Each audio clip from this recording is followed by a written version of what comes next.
Hey y'all, welcome back to Hillbilly Garage. Hey, I just wanted to come in and jump in with you right quick and put together a little short one here, mostly for venting, but hopefully to share some good info with everybody else. Been working on Henrietta's engine, just about got her back together. Uh, been covering a lot of ground the last few days, but same thing that we've carried y'all along with old Red's engine out there.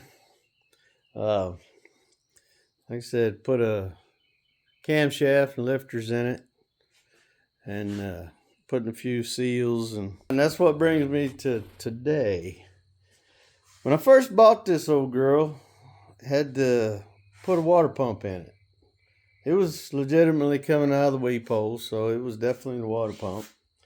But I didn't take anything apart as far as the front cover. I just pulled the water pump, swapped it, put it back. But from what I discovered, it's just me talking, I think that there was else done to it, maybe water pump, I don't know. But anyway, tearing it down, I didn't really pay a lot of attention to it, but when I went to go clean up the front cover to put a new seal in it, I had a bunch of corrosion all around the water ports. Underneath the gasket, there was quite a bit of buildup. It took me quite a bit to get that all scraped out, cleaned out. But what I also found is I should have shot these before I cleaned them.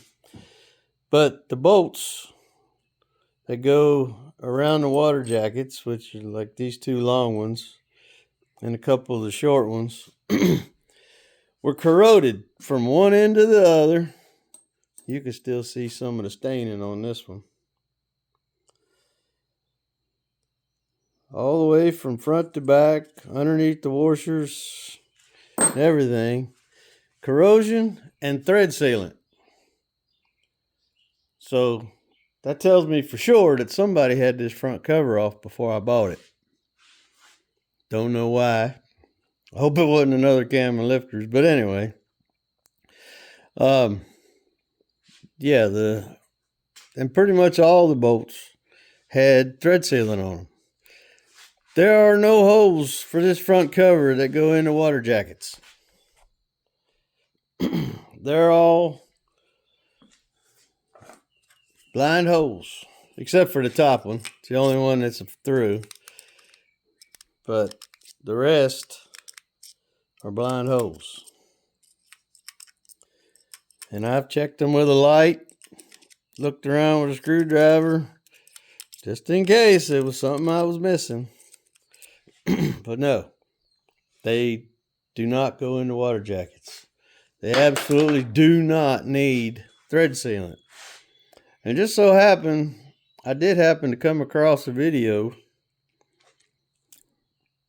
of a guy who claims that you have to put thread sealant on, I don't know, I don't remember what he said. A couple of these bolts, whatever, I don't know. And that's the point of my short here today, is it really irritates me when people claim things. They're just flat telling a lie because they think it's funny, because it's going to cause you to make a mistake, or they just flat don't know what the heck they're talking about, and they're talking at their hind end. Now, I'm not saying I know a whole lot about nothing, but proof's in the pudding. There's no blind holes. I mean, they're all blind holes, but pretty much all of my bolts was covered in thread sealant. And for all of you that know, light went on over your head. For those of you that don't, anytime you add foreign material to one of these holes, you are creating a problem trying to get them torqued properly.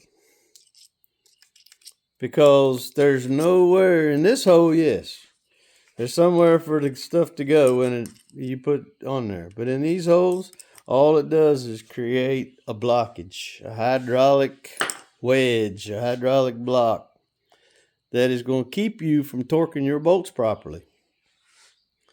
And if you don't get this torqued down correctly, the seal can't do its job and water can seep.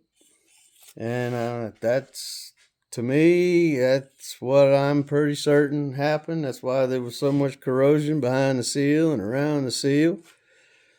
Now, thankfully, because we put a lot of miles on it, apparently the corrosion helped to block up some of the liquid.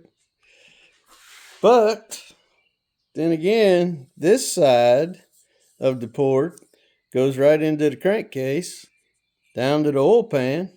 So does that mean we was getting a little bit of water down in there? Evidently it wasn't a lot, but strongly possible that it did. Now, I didn't have any problems where I was gaining fluid on the dipstick or anything like that. But we don't want our water in our oil, and we don't want our oil in our water.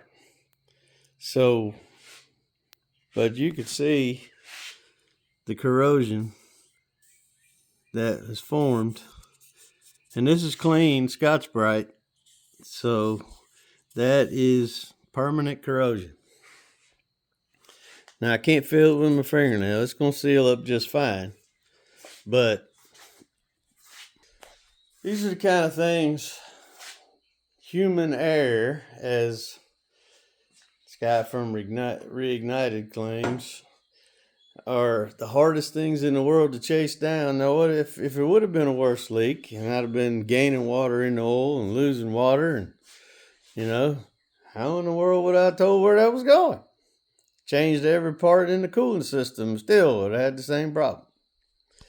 But anyway, I know I'm rambling, but like I said, I just hope that maybe that'll help somebody at some point someday. And your water pump is mounted directly to your front cover.